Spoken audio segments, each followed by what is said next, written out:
Bienvenue chers auditeurs dans ce podcast qui est la retranscription audio du livre L'impossible sinon rien, tome 1, et nous en sommes au tout début, le prologue.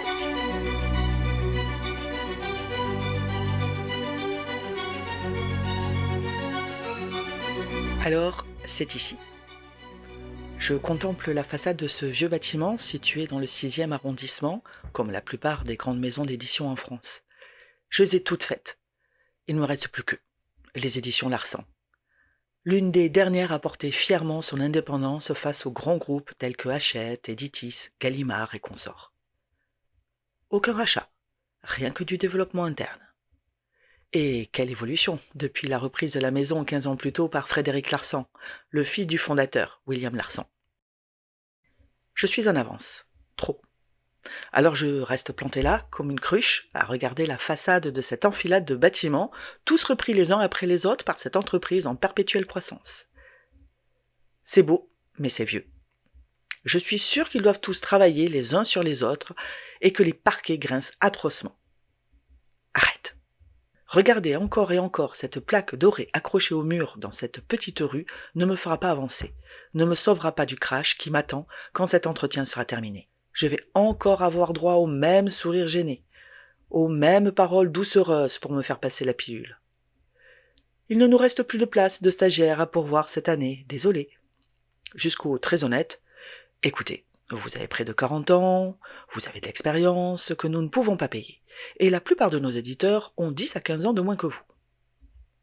Ça, au moins, c'était honnête. Même si ça n'avait pas arrangé mes affaires. Voilà ce que je suis.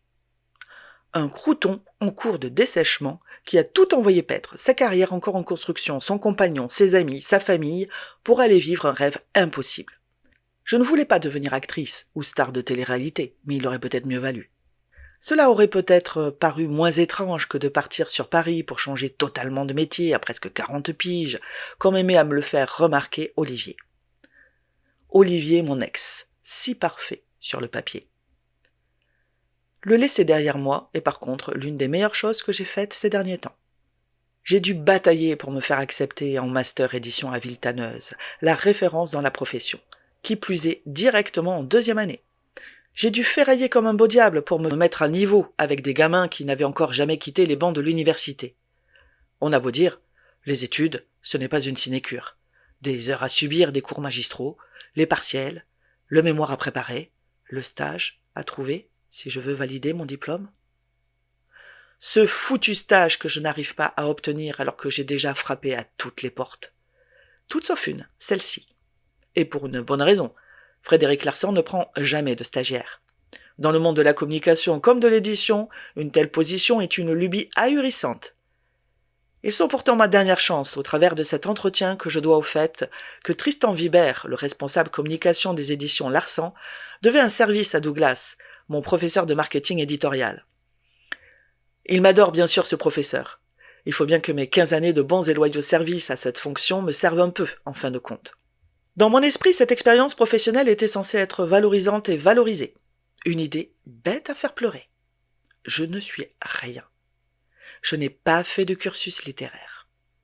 Dans ce monde élitiste, tout le monde me voit comme une extraterrestre qui va payer cher son atterrissage sur notre bonne vieille terre. Et ils ont tous raison. Il ne me reste que 5 mois de droit aux aides au retour à l'emploi. Depuis mon chômage, j'ai déjà fracassé la moitié de mes économies. Le reste devrait financer le dernier mois de stage et quelques petits mois supplémentaires sans allocation. Après, plus rien. Je n'aurai plus qu'à me choisir un petit pont bien douillet. Je contemple de nouveau cette plaque dorée sur le mur. Ma dernière chance. Qui n'en est pas une puisque je sais qu'ils ne prennent pas de stagiaires. Mais ils acceptent tout de même des apprentis. C'est assez pour jouer son va-tout. Assez pour se remotiver et y croire. Sauf que je suis exsangue. J'ai l'impression d'avoir passé des années à me battre sans cesse, contre moi, contre les autres, contre l'adversité et les idées reçues, contre le temps, contre tout en fait. Je trimballe avec moi mes bagages faits de déception sur moi-même. Je pensais que le roman que j'avais réussi à écrire serait imparable. Aucun éditeur n'en a voulu. Je croyais que me lancer dans des études sur un domaine qui me passionnait me rendrait tout facile. Cela a été l'enfer. Je ne sais pas. Je croyais que quelque chose m'attendait. Et que si je tenais bon, Si je résistais aux pressions de ceux qui ont peur de rêver, peur de me perdre, peur du risque et peur de la peur elle-même, quelque chose se passerait et enfin, je pourrais me sentir à ma place, entière, vraie. Je n'ai jamais cru au prince charmant. D'ailleurs, je l'ai viré de ma vie, le dit prince charmant. Mais je pense que je croyais au métier charmant. Ils ne le savent pas, tous ces grincheux, mais je préférerais crever la gueule ouverte plutôt que de l'admettre. Mais j'ai déjà atterri. Je sais que c'est fichu. Je sais que ce qui m'attend de bien, quoi que ce soit, n'est pas ici et je l'accepte. Tout ce que je demande, c'est que ce rêve de vivre de et par l'écrit ne soit pas une totale perte de temps et d'argent. Je veux juste valider ce foutu bac+5 que tout le monde demande aujourd'hui, et je redeviens sage. Je rentrerai dans le rang. Je chercherai à nouveau du travail dans le marketing et la communication. Ce sera plus facile en région parisienne. Allons, il faut que je retrouve Maniac. Mon sourire qui adoucit tout le monde, mon humour, ainsi que le sentiment que je distille si souvent et qui donne envie de me faire confiance. Car, même si moi, je ne me fais pas du tout confiance, j'ai rarement déçu celle des autres. Je dois bien néanmoins avouer qu'il y en a un que j'ai déçu, mais comme c'est lui qui a commencé, on est quitte. Mais à part lui, bordel, personne n'a jamais eu à regretter de me faire confiance.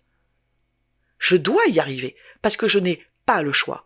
Au stade où j'en suis, je suis prête à accepter un stage café photocopie. La brusque image de Sylvie Testu dans le film Stupeur et Tremblement s'impose à mon esprit. Oui, je m'éclaterai même dans un stage dame pipi. Après tout, cette expérience a amené Amélie Nothomb à devenir l'un des écrivains les plus connus du monde francophone. Ragaillardi, je monte d'un pas décidé les petites marches du perron et appuie sur l'interphone des éditions Larsan.